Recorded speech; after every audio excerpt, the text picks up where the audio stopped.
My name is Robert Hayes. I'm 58 years old, and I live in a quiet suburban neighborhood in Michigan.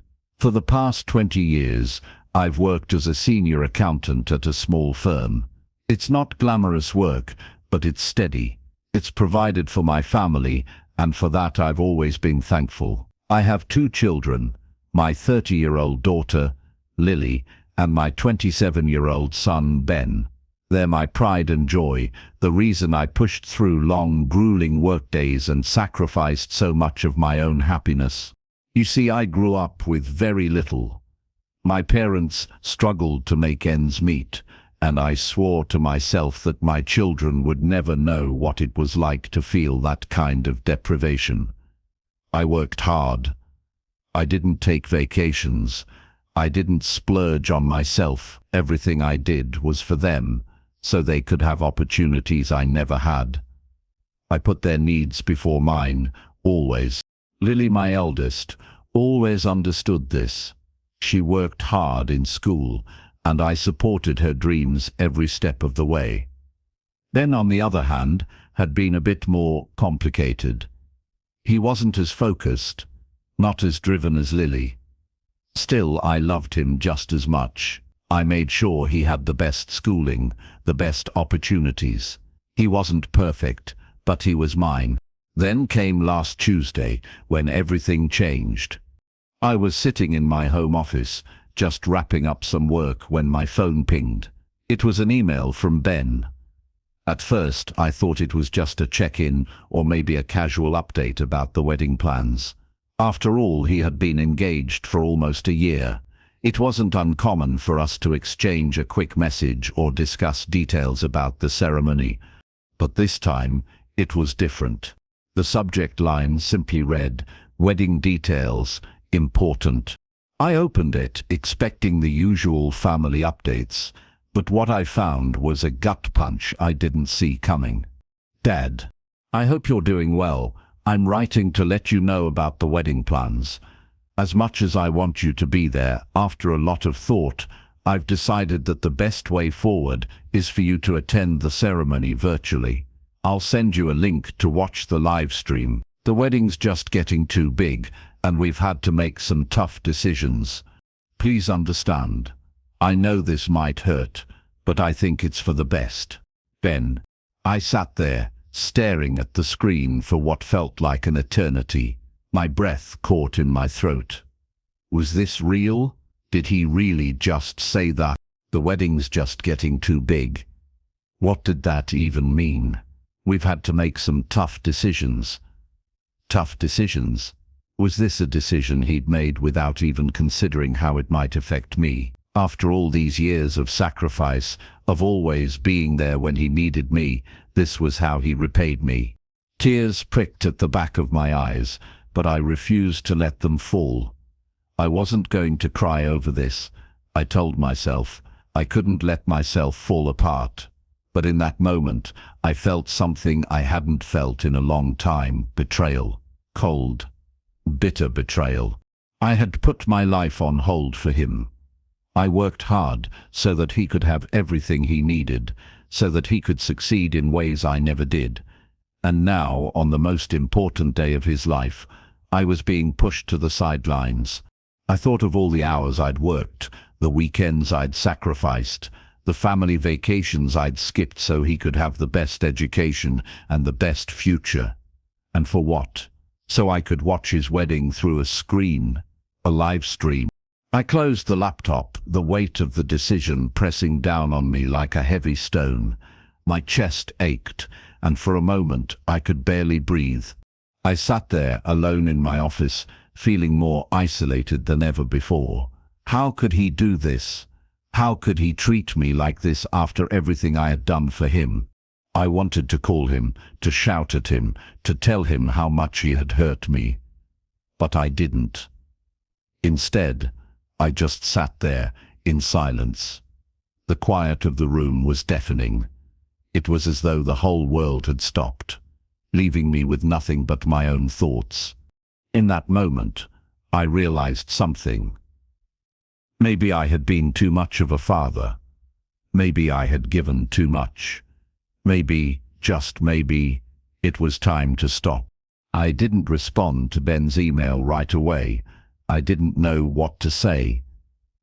I didn't know if I should say anything at all, but I knew one thing. I wasn't going to be pushed aside. Not anymore. That was the moment everything changed. And from that moment on, I knew I would have to make some tough decisions of my own. This was the first crack in the foundation of my relationship with Ben, and I had no idea how deep it would go. I should have been angry. I should have been furious, screaming, asking why, but I wasn't. Instead, I felt something much deeper, something that unsettled me more than any burst of rage ever could. I felt empty, as if all the years of sacrifice, all the sleepless nights, all the choices I'd made to put him first, had just evaporated into nothing. I sat there in my chair, staring at the laptop screen for minutes that stretched into hours. The email Ben had sent me lingered in my mind, its words echoing in my head. I've decided that the best way forward is for you to attend the ceremony virtually. My hands were trembling slightly as I closed the laptop, but I couldn't bring myself to click delete. Part of me still wanted to keep that email, to remind myself of the hurt. Maybe because I wasn't ready to accept it. Maybe because in some strange way I needed to hold on to the feeling, as if it could make sense of everything that had happened before. I had always put Ben and Lily first. They were my world. Everything I did was for them. And yet, in that single moment, it felt like all those years of hard work, love, and sacrifice had meant nothing. Ben wasn't the young boy who looked up to me anymore. No, he was an adult now, with his own life, his own choices, and clearly those choices didn't include me. I could feel the weight of the disappointment pressing down on me, but I didn't let myself cry. No, that wasn't what I was supposed to do. I was supposed to be strong, steady, and unwavering. But right now, I felt like I was sinking into quicksand. Everything I had built, everything I had sacrificed, seemed to be slipping away. I didn't call him. I didn't send a message. I didn't even text him to ask why he would make such a decision. Instead, I did the only thing that felt right. I walked away. I walked away from the computer, from the house, from everything. I needed space. I needed silence. I took a walk through the neighborhood. The cool evening air helped clear my mind, though it didn't make me feel any less heavy. My thoughts kept circling back to the wedding. I imagined Ben in his tuxedo, Lily in her dress, surrounded by friends and family, and there I would be, on a screen, watching them from afar. I had always pictured myself walking down the aisle with my son, watching him exchange vows with the woman he loved. I had pictured myself there, in person, as the proud father. Now that image felt like a distant dream. The walk didn't bring answers. It didn't make anything clearer, but it did something else. It gave me time to think, time to breathe, time to realize that for the first time in my life, I didn't have to keep giving. I didn't have to keep sacrificing. Maybe this was my chance to stop. When I returned home, the house felt quieter, emptier. I knew the phone would start ringing soon. Ben would call, and then Lily would probably follow. They'd beg me to change my mind, to please understand, to please just show up for the family. I had heard it all before. The guilt trips, the emotional appeals, the reminders of everything I had done for them. But this time, I wasn't going to let that work. This time, I wasn't going to fall for it. I sat down at the kitchen table, my hands flat on the wood. And that's when the decision came. I'd been planning to contribute $40,000 for the wedding. It was a generous amount, more than I could afford. But I had always believed in giving them the best, in helping them start their lives together with as much ease as possible.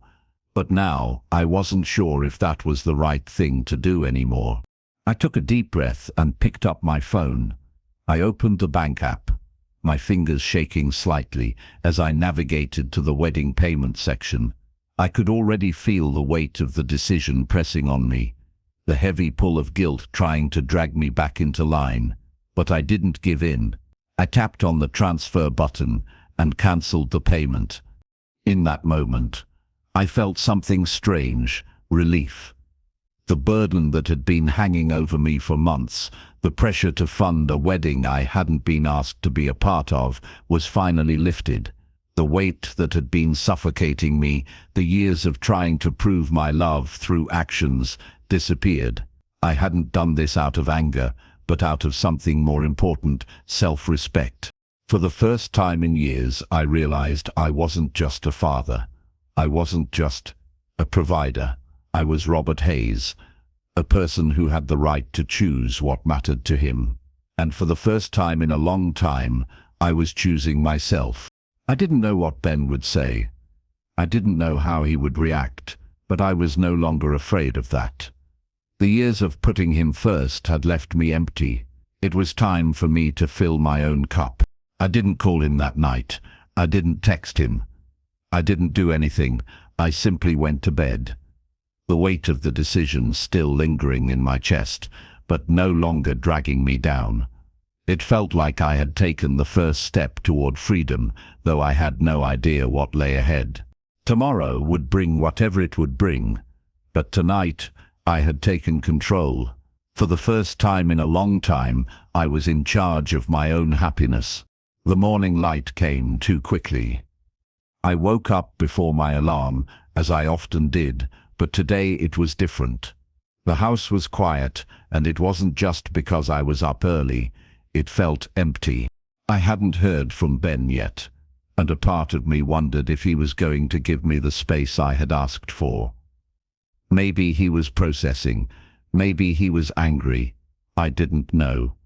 But I was about to find out. I made my coffee, sat at the kitchen table and waited. The minutes stretched on, and for the first time in what felt like years, I didn't feel the usual rush to do anything. No emails to respond to, no calls to make, no deadlines looming, just silence. But the silence didn't last long. Ben's name flashed across my phone. I didn't hesitate. I answered, knowing it was time to face the music. "Dad," Ben's voice was thick with emotion. "Why are you doing this? Why are you shutting me out?" I took a deep breath, keeping my voice steady. "I'm not shutting you out, Ben. I'm just standing up for myself. I've given you everything too much, probably, and I've been invisible in your life for too long. I'm done being the invisible man." "You're talking about the wedding, right? Is that what this is about?" Ben's voice cracked, and I could feel the tension in the air, like he was walking on a tightrope. "Ben, it's not just about the wedding. It's about years of always being there when you needed something, when I was never asked what I needed. You've taken me for granted, and I've let you, but not anymore. You and Lily need to learn that people can't just give and give without ever getting anything back." I could hear Ben's frustration building. "I didn't ask for you to give all that. I never asked you to do everything for me." "No, you didn't ask, but I did it anyway, because I thought that's what a father does. But now I see that you've gotten so used to me always being there that you don't even realize what it's costing me, and I'm done." "Dad," Ben's voice was more desperate now. "Please, I'm sorry. I never meant to take you for granted. But you're my father. You're supposed to be there. This is my wedding, for God's sake. I need you there. I've been there for you your whole life, Ben. But sometimes being there means saying no. Sometimes being there means showing you that you can stand on your own 2 feet without me holding you up." There was a long pause. I could feel him trying to process what I had just said. It wasn't anger in his voice anymore, but something else, something I couldn't quite place. "I don't understand, Dad," he finally said, his voice quieter. "I don't understand how this happened. How did we get here?" We got here because you and Lily have always had everything handed to you, because I never set boundaries. I never said no when I should have.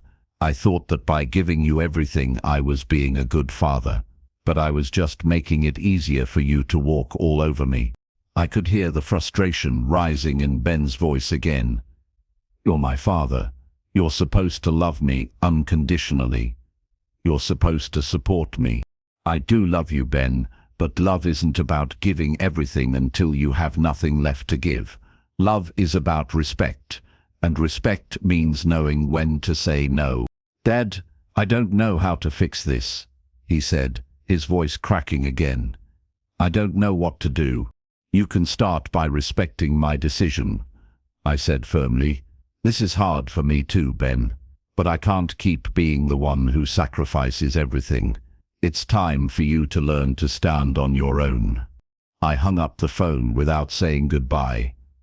It was hard, but I knew it was the right thing to do. The phone rang again a few hours later.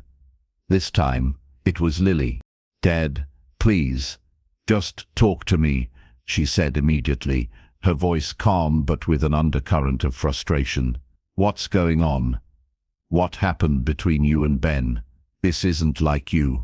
I sighed deeply. I wasn't ready for this, but I knew I had to face her too. Lily, I'm not doing this to hurt anyone. I'm doing it for me.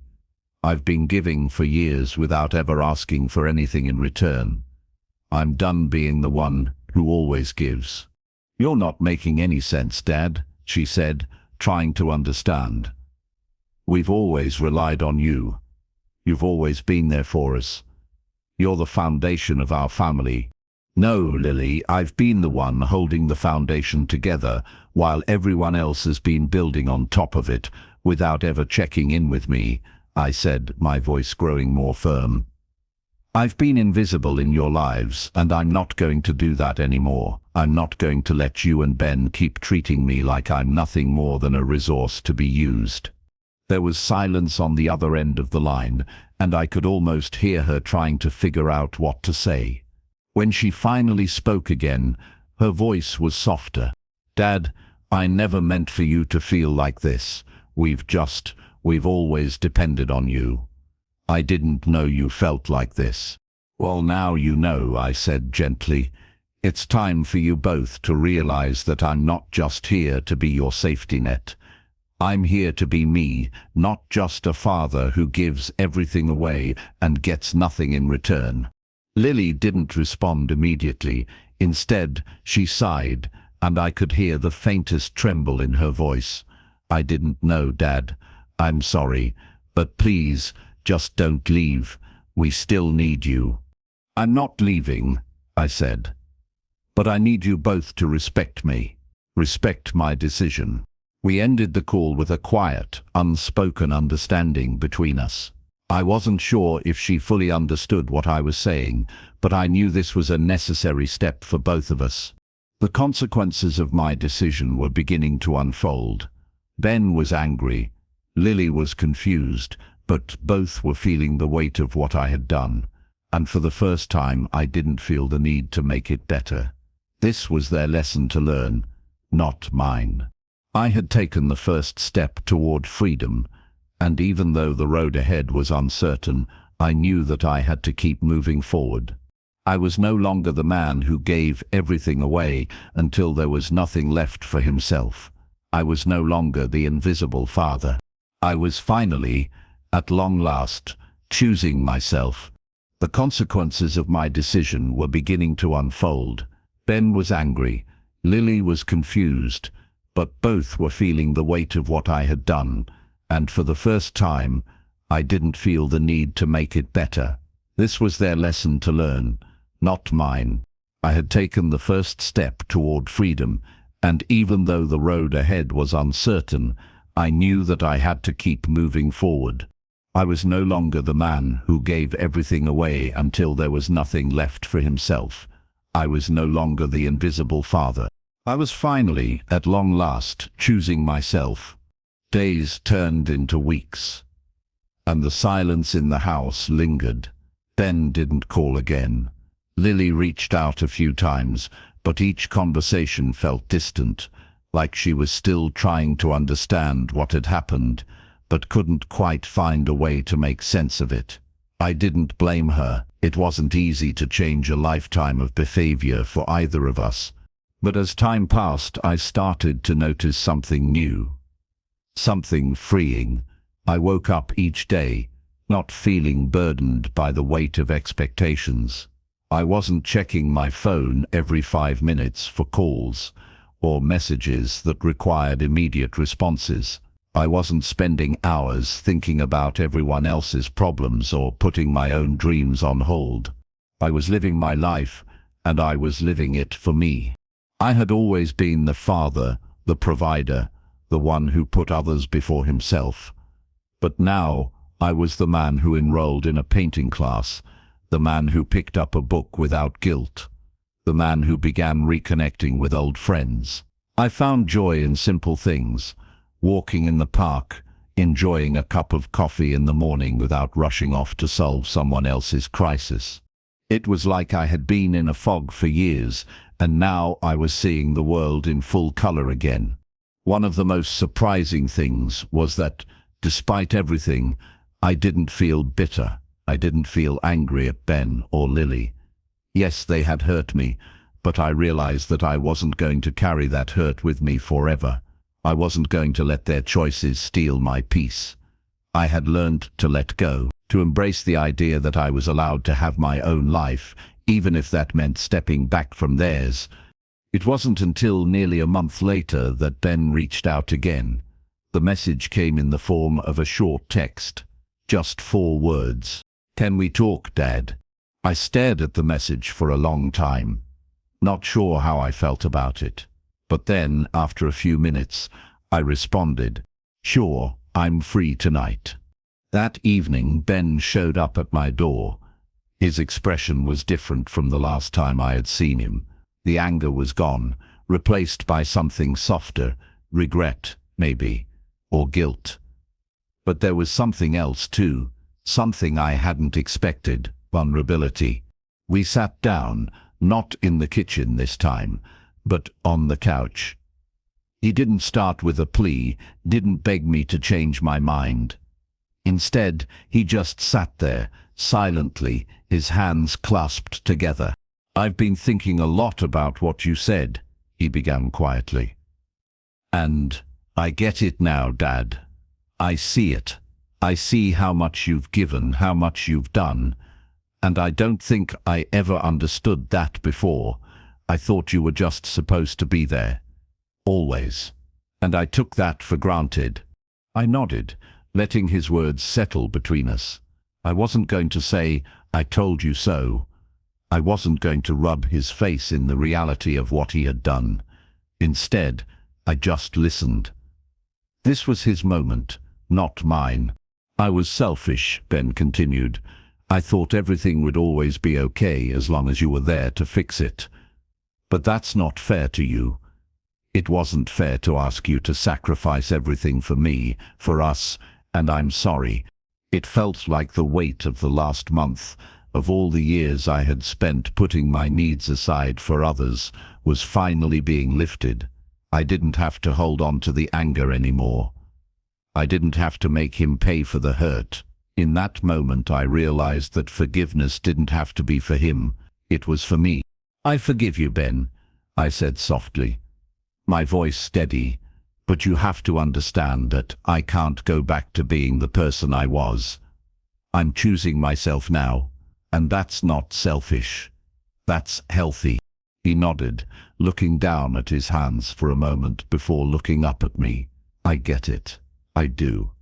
And I'm not asking for things to go back to the way they were. I wanted to say I'm sorry, and that I respect you. I respect your decision."